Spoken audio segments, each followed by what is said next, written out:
हमारे साथ आदिल अहमद खान है जो प्रवक्ता हैं आम आदमी पार्टी के, और अनुप्रिया हैं प्रवक्ता हैं जेडीयू की। आदिल अहमद खान, कांग्रेस क्या रवैया है इस वक्त विपक्षी बाकी जो दल हैं उसके साथ? क्योंकि जैसा हमने अभी अभी सुना है संदीप पाठक जी को कहते हुए, पहले उनकी तरफ से ये भी एक बयान आया था जो अखबारों में भी छपा कि आम आदमी पार्टी अकेले ही चुनाव लड़ेगी, क्या एकला चलो की नीति अपनाएगी, ये सवाल उठने लगा। लेकिन अब उन्होंने एनडीटीवी से बातचीत में ये कुछ साफ नहीं कहा, पर यह कहा कि ये निर्भर करेगा कि कांग्रेस कैसा रवैया अपनाती है। तो कांग्रेस का क्या रवैया है इस समय? आम आदमी पार्टी क्या वेट एंड वॉच कर रही है अभी? देखिए नगमा जी, दिल्ली की जनता ने 3 बार प्रचंड बहुमत से आम आदमी पार्टी की सरकार बनाई, अरविंद केजरीवाल जी को अपना मुख्यमंत्री चुना। ठीक है। 8 साल के बाद माननीय सुप्रीम कोर्ट के 5 संविधान बेंच के जजों ने एक फैसला सुनाया जो दिल्ली की जनता के हक में था, और वो फैसला कहता है कि जनता की चुनी हुई सरकार के पास जनता के काम करने के सारे अधिकार होने चाहिए। भारतीय जनता पार्टी, मोदी सरकार 8 दिन बाद एक अध्यादेश लेकर आती है और वो तो ये माननीय सुप्रीम कोर्ट के फैसले को पलट के रख देती है। ठीक है, ये अध्यादेश की समस्या है। मेरा सवाल ये है कि अध्यादेश के मसले पर अगर आपको कांग्रेस समर्थन देती है या नहीं देती है, ये आगे जाकर बात होगी। क्या अभी से इसी शर्त के साथ आप विपक्षी एकता का मुद्दा लेकर आगे बढ़ रहे हैं? जो जो समर्थन देगा तभी आप साथ जाएंगे? क्या अध्यादेश का मामला ही विपक्षी एकता के केंद्र में है? आदिल अहमद खान, देखिए, विपक्षी एकता इस देश के जनतंत्र के लिए, इस देश के संविधान के लिए, संघीय ढांचे के लिए और जनता के लिए, जनता बढ़ती हुई महंगाई के लिए, इस देश का जो बेड़ा गर्क मोदी सरकार ने किया, तो उसके फिर लिए तो आप बहुत लोगों को जरूरी ये है। शर्त नहीं रखनी चाहिए ना कि अध्यादेश का एकदम समर्थन शर्त कांग्रेस नहीं। करेगी तभी आप साथ रहेंगे, नहीं तो वॉकआउट कर जाएंगे। हमारी कोई शर्त नहीं। देखिए, पहली बात तो यह कि हमने वॉकआउट नहीं किया। दूसरी बात यह है कि चूंकि दिल्ली के लोग, जिसमें दिल्ली के वरिष्ठ कांग्रेस के लोग, चाहे अजय माकन जी हो चाहे संदीप जी हो, ये लोग उसके समर्थन में खड़े हुए दिखाई देते हैं। इसलिए हम ये चाहते हैं, आम आदमी पार्टी ये चाहती है कि कांग्रेस पार्टी अपना एक उसका रुख क्लियर कर दे, उसके बाद आम आदमी पार्टी की अपना रुख अभी क्लियर कर पाई है कि आप लोगों के साथ जाएंगे या आप अकेले होंगे, या आप असमंजस में रखना चाहते हैं? वेट एंड वॉच है। राधिका खेड़ा हमारे साथ जुड़ रही है, प्रवक्ता कांग्रेस। राधिका जी, सब कुछ इस पर निर्भर करता है कि कांग्रेस किस तरह से अपने विपक्षी जो दूसरी पार्टियां हैं उनके साथ क्या बर्ताव करती है, उसका क्या एरोगेंस है, ये हमने सुना अभी संदीप पाठक को कहते हुए। आपका जवाब? संगठन महासचिव है आम आदमी पार्टी के संदीप पाठक, आम आदमी पार्टी का ये रुख है।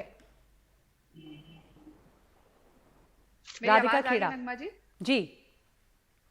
जी नगमा जी, बहुत ही हास्यास्पद स्थिति बना रखी है आम आदमी पार्टी ने। दिल्ली को तो बर्बाद कर ही रखा है, अब आगे जाके विपक्ष की एकता की लड़ाई को भी उसी तरीके से ये ले जाने की कोशिश कर रहे हैं। अब देखिए, ये कहते हैं इनको सबका समर्थन चाहिए और फिर कहते हैं कि हमारे अंदर एरोगेंस है। आपको हमसे समर्थन भी चाहिए, आप चाहते हैं हम आपको ऑर्डिनेंस पे साथ भी दें, और आप हमें कहेंगे कि हमारे अंदर एरोगेंस है। उसी तरीके से जैसे पहले इन्होंने राजीव गांधी जी का भारत रत्न वापस लेने के लिए भारतीय जनता पार्टी के साथ षड्यंत्र रचा, और इन्होंने जिस तरीके से खेल खेला है भारतीय जनता पार्टी के साथ मिलकर, चाहे वो शराब घोटाला हो या बिजली घोटाला हो, वादा कुछ किया मिल कुछ रहा है जनता को, तो जो जनता को धोखा देते हैं उनके साथ हम क्या ही करेंगे। तीसरी बात, ये बार बार कहते हैं पहले आप अपना ऑर्डिनेंस पे रुक करिए। जी, हमने भी सरकार चलाई है 15 साल, हमने तो ऐसे कोई ड्रामे नहीं करे ना। शीला दीक्षित जी ने कभी कहा कि मैं सरकार नहीं चलाऊंगी, मैं ये नहीं करूंगी। आपने बात बात पर अरविंद केजरीवाल साहब ने शीला दीक्षित जी पे बड़े बड़े आरोप लगाए। आपने इसके ऊपर आरोप लगाया कि हमने भ्रष्टाचार किया है। आपके खुद के डिप्टी सीएम, आपके खुद के मंत्री जेल में बैठे हैं। फिर आप कहते थे कि दिल्ली में क्राइम बढ़ रहा है, महिलाओं के अगेंस्ट बढ़ रहा है, वैसे क्राइम बढ़ रहा है, do we need such a helpless CM, Kejriwal साहब ट्वीट करते थे। और आज जब दिल्ली में क्राइम के हालात बद से बदतर होते जा रहे हैं, ये हाथ खड़े कर देते हैं और कह देते हैं जी एसडी के साथ लड़ाई लड़ते हैं। इनका जो ये ड्रामा है दिल्ली की जनता को बेवकूफ बनाने का, ये और किस किस को, और दोनों चीज है दिल्ली की जनता का, एक दोनों चीज है। संदेश जो समय भी आदिल अहमद खान ने कहा कि बहुत जरूरी है विपक्षी एकता। मोदी सरकार पे भी आप आक्रामक हैं, लेकिन आप अपने सहयोगी, जिन लोगों का साथ आप चाह रहे हैं, वहां पर ही आपके अंदर में तमाम तरह के विरोध तो खैर ठीक है, लेकिन आइडियोलॉजिकल विरोध या कुछ और किस तरह के विरोध हैं आप लोगों में? विरोधाभास है।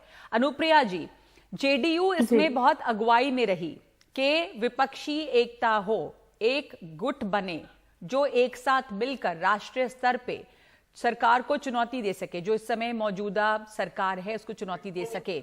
आम आदमी पार्टी और कांग्रेस के बीच का जो अभी टकराव दिखता है, या आम आदमी पार्टी जो कुल मिला के एक अध्यादेश पे आती है कि अगर आप समर्थन करते हैं तो हम साथ देंगे, एक मिक्स्ड सिग्नल भी है कि साथ देंगे या नहीं देंगे, अभी हम वेट एंड वॉच कर रहे हैं। इसमें आपकी विपक्षी एकता की राह कितनी मुश्किल दिखती है आपको? देखिए नगमा जी, पहले तो हम लोग जिस विषय पे चर्चा कर रहे हैं कि हम लोग संदीप पाठक जी जो आपके महासचिव हैं उनके बयान पे हम चर्चा कर रहे हैं। हाँ तो मैं इसको कहती हूँ कि ये आधिकारिक बयान नहीं है, क्योंकि जब आपने विपक्षी एकता की बैठक देखी होगी पटना में, तो तमाम दल, जितने भी 15 दल के प्रमुख नेता जो है, कई राज्यों के 6 राज्यों के मुख्यमंत्री थे और सभी दलों के राष्ट्रीय अध्यक्ष शामिल थे। तो मुझे लगता है कि विपक्षी एकता पे सवाल करने पे या उस पर आधिकारिक बयान आपका ना समझ करके हमें यह देखना चाहिए कि जब तक अरविंद केजरीवाल जी अपना रुख तैयार नहीं करते, उनका ऑफिशियल स्टेटमेंट नहीं आता है, अनुप्रिया जी, ये संगठन महासचिव है संदीप पाठक जी, इनका अखबार में बयान छपता है। अब एनडीटीवी से बातचीत में हालांकि इस अपने बयान से पूरी तरह पलट तो नहीं रहे, लेकिन हाँ जरूर एक असमंजस की स्थिति है कि देखेंगे क्या होगा, कांग्रेस का क्या रुख है, वेट एंड वॉच है। नगमा जी, मैंने दोनों बातों को देखा कि ठीक है, अखबार में उन्होंने और आपके ही चैनल पे उन्होंने कहा कि हम भाजपा के खिलाफ हमें लड़ना है, क्योंकि देखिए जिस ऑर्डिनेंस की बात हो रही है, जिस अध्यादेश की बात हो रही है, उसमें भी उन्होंने बीजेपी ही पे सवाल उठाया है कि जिस तरह से सुप्रीम कोर्ट के फैसले पर को दरकिनारा करते हुए, इसको इसीलिए हम कहते हैं कि संविधान से इत्र होकर इस तरह की सरकार काम करी है, और तभी हम कहते हैं कि देश का लोकतंत्र और संविधान खतरे में है। कि वो बीजेपी पर ही सवाल उठा रहे हैं, तो इस समय आपको किसका रुख सही लग रहा है, कांग्रेस का या आम आदमी पार्टी का? अध्यादेश पर समर्थन दें तब हम साथ आएंगे कांग्रेस के, इन्होंने कहा है। कांग्रेस कहती है हम अभी अपना स्टैंड साफ नहीं करेंगे, हम देखेंगे आगे। आप ऐसे शर्त रख के नहीं कह सकते कि आपको साथ देना ही होगा। तो क्या कहना आपके इसके ऊपर अनुप्रिया जी? नगमा जी, देखिए ये है कि मैं कहती हूँ कि अध्यादेश पे हमारे माननीय मुख्यमंत्री जी ने कहा है कि यह गलत फैसला है, इसको संविधान को दरकिनारा करते हुए लिया गया। ये कांग्रेस को अपना रुख तय करना है और उसके बाद में अरविंद केजरीवाल। मैं तो कहती हूँ कि जब देश के हित की बात हो रही है, क्योंकि सभी दलों ने जब एकजुटता दिखाई, इसलिए दिखाई है कि जिस तरह की अलोकतांत्रिक सरकार चल रही है, अहंकारी सरकार चली, तो यहाँ सबको अपने ग्रीवांसेस को, अपने फायदे को दरकिनारा करते हुए जब देश के लोकतंत्र के बचाव के लिए हो, जहां एक तरफ से विपक्ष जो है, जो हमारी सरकार है, ठीक है, आप कह रहे हैं कि कांग्रेस को भी अपनी चीजें, मतभेद किनारे करके एक कॉमन गोल के लिए काम करना चाहिए। राधिका खेड़ा जी? बिल्कुल बिल्कुल, कांग्रेस को भी एक कॉमन गोल के लिए काम करना चाहिए इस समय, और इसको देखते हुए जो सवाल उठाए गए हैं केंद्र सरकार पर आम आदमी पार्टी द्वारा, उसमें ऐसी अपेक्षा है कि कांग्रेस जो है वो साथ दे। देखिए नगमा जी, कांग्रेस तो शुरू से इसी लड़ाई में चल रही है और यही गोल है कांग्रेस का। इसलिए राहुल गांधी जी ने इतनी लंबी पदयात्रा पैदल करी देश में, दक्षिण भारत से लेकर उत्तर भारत तक जाने की, और नहीं, पर तमाम सहयोगियों को इकट्ठा करने का दारोमदार कांग्रेस पे है, एक बड़ी पार्टी के तौर पे। जी बिल्कुल, कांग्रेस सबसे बड़ा दल है लोकसभा में भी, और ये जिम्मेदारी भी है। लेकिन मैं ये मानती हूँ कि जब आप चाहते हैं कि आप साथ दे, अगर आपको लड़ाई लड़नी है नरेंद्र मोदी जी के भ्रष्टाचार से, अगर आपको लड़ाई लड़नी है, और ये काम नहीं करना कि आपने सिर्फ मोदी जी का साथ दे के बाकी पार्टी को और विपक्ष को नुकसान पहुंचाना है, तो आपको बिगर गुड के लिए काम करना पड़ेगा। आप ये ठीक है आदिल साहब, बिगर गुड के लिए काम करना है, अपनी छोटी छोटी लड़ाइयों को लेके नहीं आना चाहिए। आदिल अहमद खान?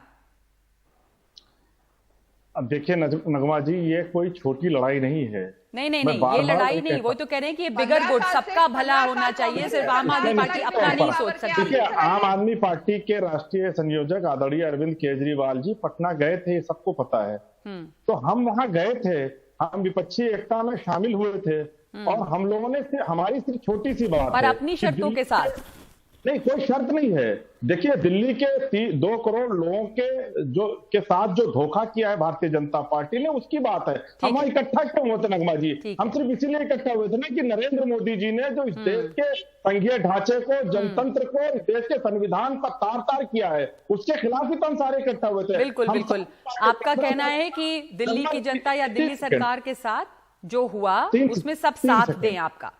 3 सेकंड, मुझे 3 सेकंड में दे दीजिए। देखिए, वहां 15 पार्टी वहां पहुंची थी, 15 के 15 पार्टियों में से जितने 12 लोगों के राज्यसभा में मेंबर हैं, 12 में से 11 पार्टियों ने सामूहिक रूप पे, सार्वजनिक रूप पर इस अध्यादेश के खिलाफ अपनी बात कही। चाहे वो नीतीश कुमार जी हो, चाहे अखिलेश यादव जी हो, चाहे ममता जी हो, सबने बात कही। ठीक है, तो हमारे ठीक है। तरफ एक छोटा सा प्रश्न है कि आप एक प्रस्ताव पारित करके इस पर आगे बढ़ जाए। ठीक है आदिल साहब, 3 सेकंड आपके खत्म हो गए, ज्यादा समय ले लिया आपने, हमारे पास अब और वक्त नहीं है। आपने अपनी बात कही और बात यही है कि ये शुरुआत है अभी सबके साथ आने की, तो इस तरह के मतभेद होंगे, आगे लड़ाई लंबी है, कैसे एकजुटता रह पाती विपक्ष की, ये एक चुनौती जरूर होगी। आप तीनों का धन्यवाद।